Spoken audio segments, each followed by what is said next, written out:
এত বয়স হয়ে গেলে তারপরে উঁচু করে অপারেশন করলে আবার ঠিক আছে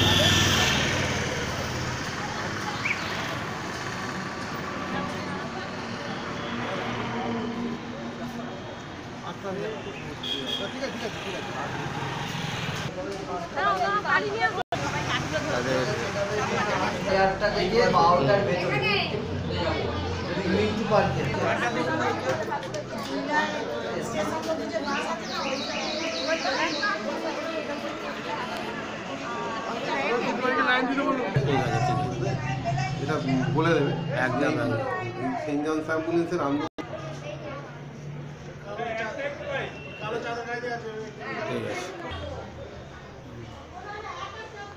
ভারতের রাষ্ট্রপতির কাছ থেকে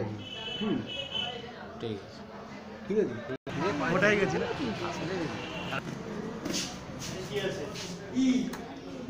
খুলবে না এখন দেখতে পাচ্ছে হাতে বাচ্চাটা বন্ধ করো তো এটা কি আমি যদি করতে পারো ভালো করে বন্ধ করো দেখতে পাচ্ছে না দেখো তিনটে খোলা তিনটে দাঁড়িয়ে দেখতে পাচ্ছ তিনটে দাঁড়িয়ে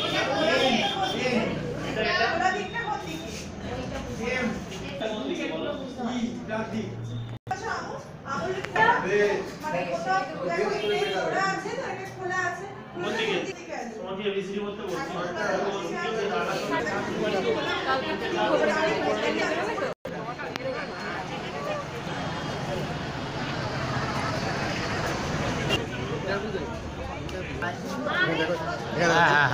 চোখে ইঞ্জেকশন দিচ্ছে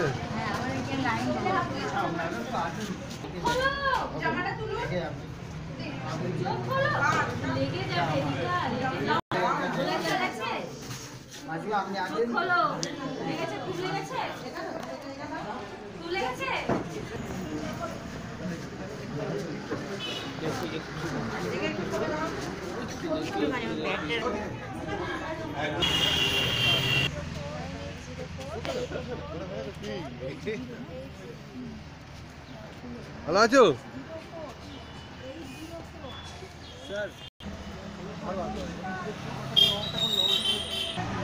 অ্যাকচুয়ালি আজকের দিনটাতে আমাদের যিনি এই সংস্থার মানে প্রতিষ্ঠাতা শ্রী শরদিন্দু কুমার তিনি 5ই জানুয়ারি আমাদের ছেড়ে চলে গেছেন।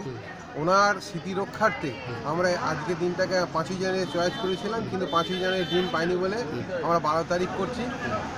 আমরা প্রতি বছরই প্রায় 3-4টে করে যে এখানে চক্ষু পরীক্ষা শিবির করি এবং শিবিরের পর এখানে যারা চোখে ছানি অপারেশনের উপযুক্ত বলে চিহ্নিত হয় তাদের আমরা এমপিবিএল আই ক্লিনিকে অপারেশন করাই। তা আজকের এই যে অপারেশন হবে তার মেনলি অপারেশনের আর্থিক সাহায্যের হাত বাড়িয়ে দিয়েছেন আথা ফাউন্ডেশন। কতজন আজকে চক্ষু পরীক্ষা করার মতন 300 জনের আমরা টার্গেট নিয়েছি এবং অপারেশন করার টার্গেট আছে তো 200 জন এবং শেষ পর্যন্ত দেখা যায় কী হয়। এটা কোন এমপিবিএল আই ক্লিনিক করছি, এমপিবিএল আই ক্লিনিক টেস্টিংয়ে এসে আমরা এই মেসেজ জনসাধারণের কাছে পাঠাতে চাই যে সেন্ট জনস অ্যাম্বুলেন্স যেরকম মানব সেবার ব্রতে নেমেছে, জাতি ধর্ম বর্ণ সব নির্বিশেষে আপনারাও আসুন। হ্যাঁ, এলাকার উন্নয়ন, রাষ্ট্র দেশের উন্নয়নের স্বার্থে কাজ করি। আপনার নাম মানিকলাল কাড়া, আমি এই সংগঠনে সাধারণ সম্পাদক। সঙ্গে ধরতে হবে না, আমি এই সংস্থার সঙ্গে যুক্ত আছি দীর্ঘ 5 বছর। খুব ভালো লাগে, এরকম একটা সামাজিক কাজ করতে পারলে নিজেকে খুব ধন্য বলে মনে হয়। এবং আশপাশের যারা দুস্থ মানুষ, যারা হয়তো আর্থিক অসুবিধার জন্য যারা চিকিৎসা করাতে পারে না, তাদের পাশে যে আমরা এসে দাঁড়াতে পারি, এটার জন্য আমরা নিজেদেরকে ধন্য বলে মনে হয়। আগামীকালে যেন এইভাবে এই প্রতিষ্ঠানটা যেন এইভাবেই এগিয়ে চলে। আমার নাম সোহেল মান্না।